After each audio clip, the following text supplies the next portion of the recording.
Wednesday, November 15, 2023. Saint Albert the Great.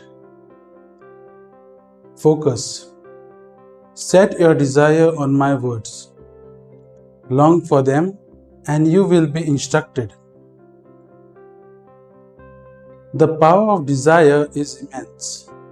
Remember Hirkani, who dared to descend a sheer cliff from Shivaji's Raigad fort in the dead of night because of her deep desire to reach her hungry infant. If we desire God's word the way she longed for her son, it will have a transforming power over us.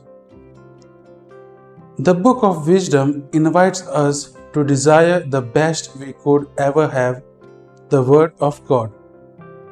By obeying His Word, we will attain peace of mind, joy in the Spirit, and life eternal. It tells us to follow the right path, the path that Jesus showed us. It helps us to see that power is given to us by God, not for selfish abuse, but for the betterment of others. If the 9 lepers had realized that their healing was a gift from God, they would have been grateful. Only one recognized it.